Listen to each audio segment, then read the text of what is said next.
Have you seen Mars? You must be joking, Mr. Shishir. It's everywhere. Where?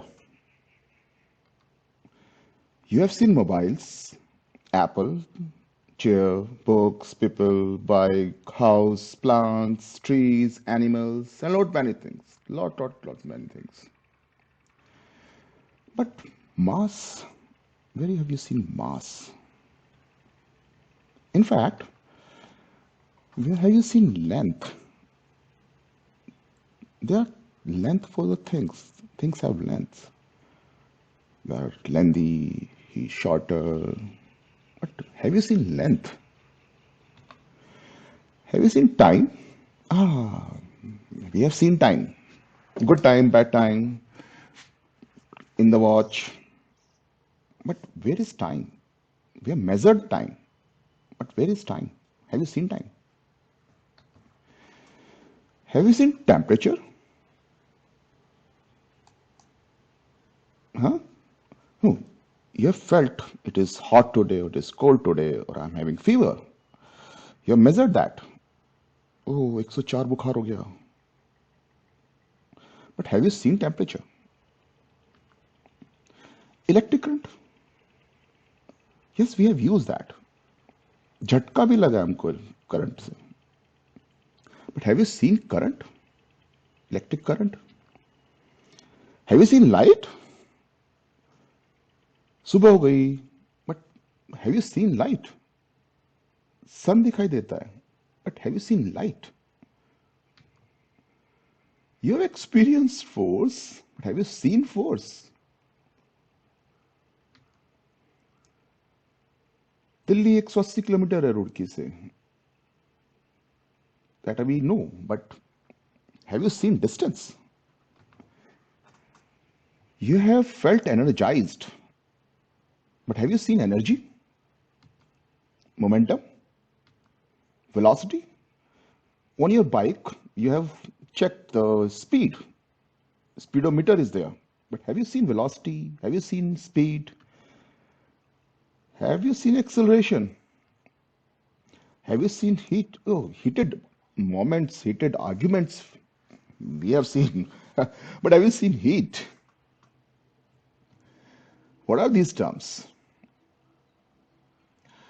So let's understand them. So look at natural phenomena and science. Study of science. And what is the study of science? When we say we are studying science, actually we are talking about the natural phenomena occurring all around. How do we study them? So we observe something, what's happening. So first step is observe. It's raining, it's thundering, it's thunder, it's lightning. We observe.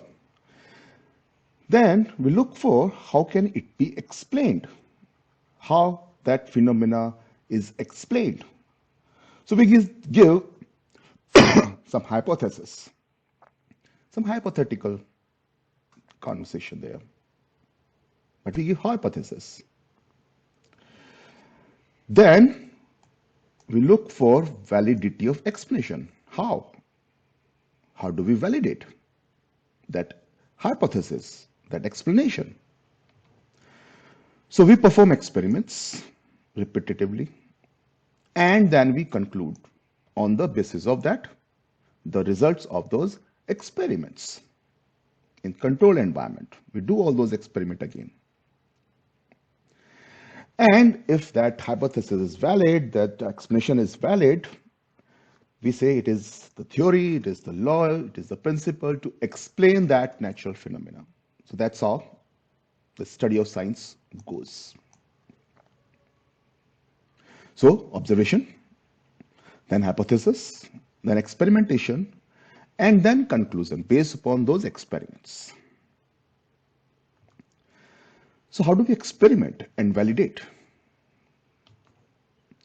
So experiments require measurement, and measurement is in numbers.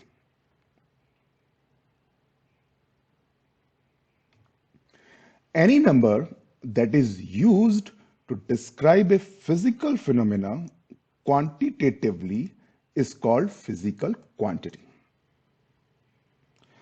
So physical, to explain that physical phenomena, the word from there, and the quantity. So we measure that. These physical quantities are concepts, abstract ideas, but with exact definition and purpose. Let's look at that. So, a scientist developed a beautiful system, and so that every person on the earth can use the same thing. They have developed this system international the Unites. I don't know how to pronounce it correctly, but it's French. मेरे को थोड़ी सी हिंदी आती है, थोड़ी सी English आती है. So, but we call this, in abbreviation, we call this SI system. It's a system of units. Units, so physical quantity, and then unit for them to measure. And we can call them alphabets to our scientific study. Fundamental or base quantities and their unit, base unit we call them. So these fundamental quantities to explain or to study the scientifically any natural phenomena, and to measure them we have units. Unit means like when we have one standard and then we compare with that. And there are only just seven alphabets, 7 fundamental or base quantities. One is mass. Unit for that is kg, we know. We use that everywhere. 5 kilo आलू दे दो, 5 kilo फूल दे दो, 2 kilo apple दे दो. So one is mass. Unit is kilogram. The abbreviation for that is kg. That's a symbol we use scientifically. Length in meter. M is the symbol, small m, not capital M, small m.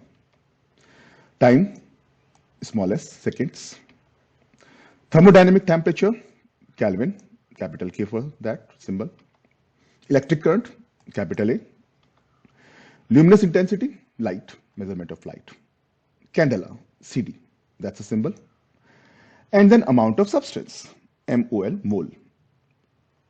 So these are our 7 fundamental or base quantities, and they are independent of each other.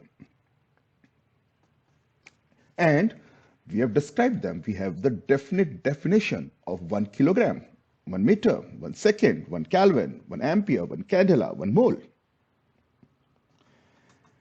And also we have 2 supplementary quantities. One is plane angle, unit is radian, and solid angle, second, steradian. So these are 7 alphabets and 2 supplementary quantities. Our alphabets to a scientific study. Only 7 and plus 2 supplementary quantities. English language has 26 letters and Hindi has many more. English is tough. Science looks only 7 plus 2. It would be much simpler. And then we have derived quantities. So fundamental quantities, those are alphabets. And then we have derived quantities. All other physical quantities are expressed in base quantities. For example, speed is distance traveled per unit time. That's a definition of a speed. And then we have described average speed, instantaneous speed. So distance traveled per unit time. Distance is length, so length per time. Velocity is the rate of displacement with time. We have another physical quantity, displacement with time. Distance, the magnitude is in length. Then acceleration is rate of change of velocity with time. So that's how we have built up so many other physical quantities. Looks like they are infinite kind of. No, they are limited. But many other derived quantities. They are like words formed from alphabets with exact definition and purpose.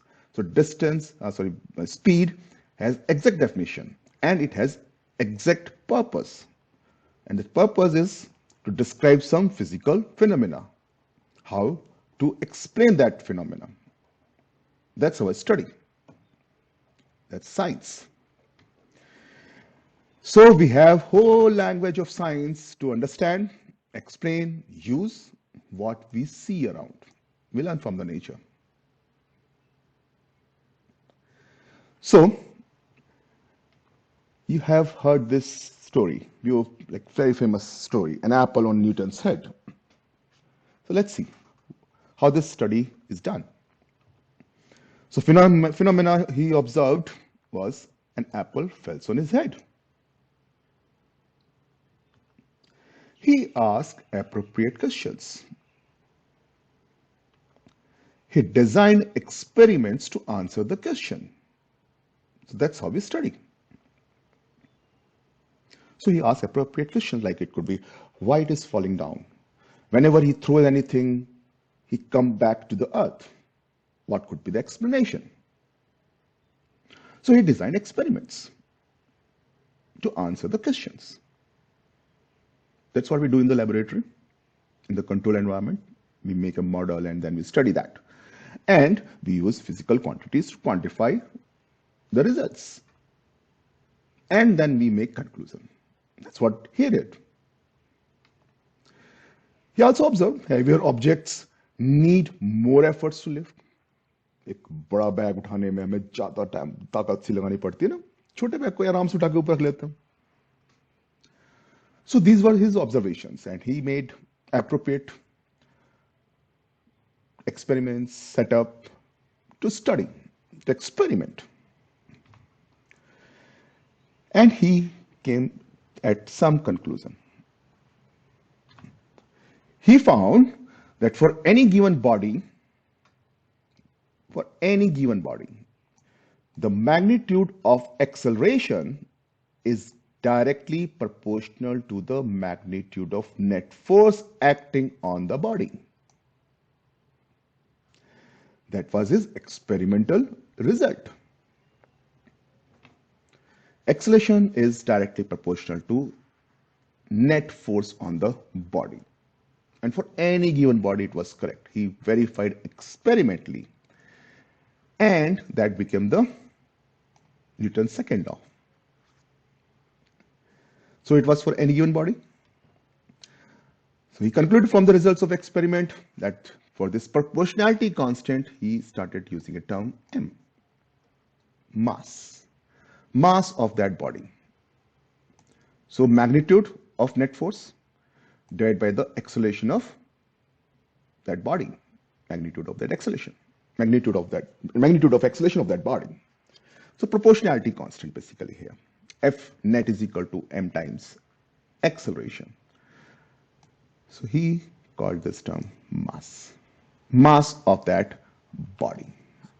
And from this mathematical expression, you can see greater its mass, the more a body resists being accelerated.